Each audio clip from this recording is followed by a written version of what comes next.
If you love what you do, you never worked a day in your life.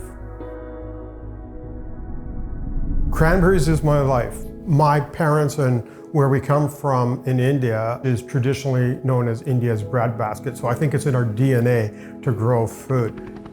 My parents actually invested in a cranberry business in 1978. Prior to that, we had peach farms and prune farms in California, and then we were introduced to the opportunity of cranberries, and it was really a discovered crop. It was out there, but not in a really commercialized way like it is today.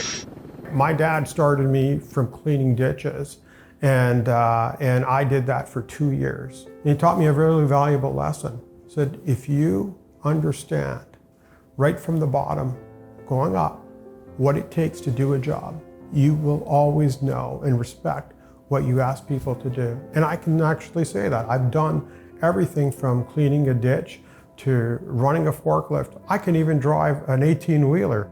That's an impressive skill set on its own. However, Peter had different plans. He was heading to university to become a lawyer. Farming, it seemed, wasn't in the cards for him. Or was it? My dad was in a partnership in a cranberry farm that the partners decided that they were going to separate.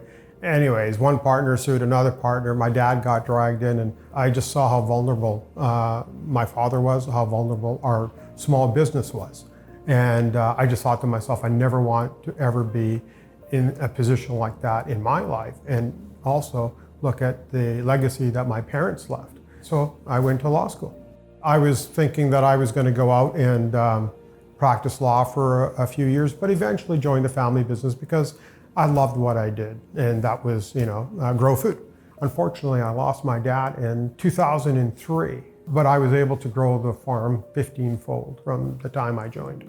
So you'll see just underneath us, roughly about 300 acres that Rich Ferry has here in Richmond. And what's really noticeable is when you look around, you see industrial and you'll see residential, commercial. It's really farming in the city. Farming in an urban setting, farming a crop that when he and his family started was a one-market product, cranberry sauce. That was it. Then along came Ocean Spray ingenuity. The cranberry industry wouldn't be what it is today if it wasn't for Ocean Spray. It is the market leader. It invests behind research. It invests behind marketing.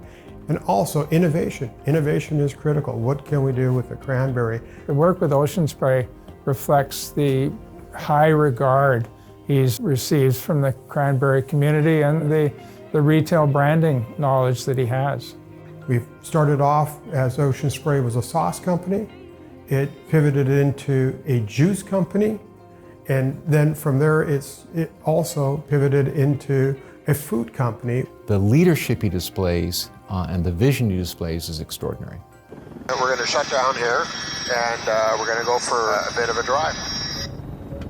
So what we're looking at right now is just starting to see the plants are starting to wake up with the buds starting to swell, and once they start to swell, they'll break, and then game on. We're going to start seeing in British Columbia the development of vertical farms where we're going to grow, having a lot more production on a lot less land, taking away chemicals, taking away pesticides, using water much more sustainable. As we see an exodus of young people wanting to get away from farms, I think this is going to be quite the opposite. I'm really excited about how we're going to attract those young people back into it and actually create high-paying jobs for them.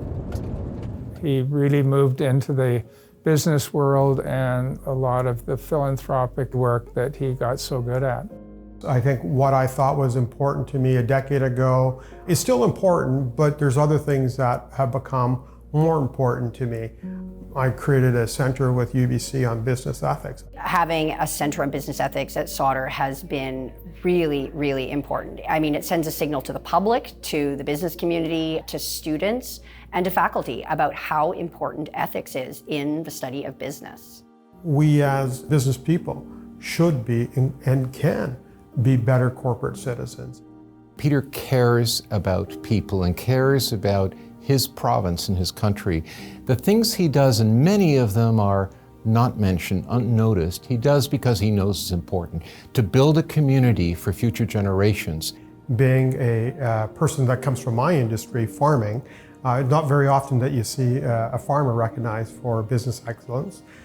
Being a visible minority, you don't see that being recognized as well. So it was kind of like a breakthrough moment for me, but also for my industry and my community. Peter Dhillon, you saw opportunity in the peat bogs of BC that others didn't. And in the process, you built and we benefited.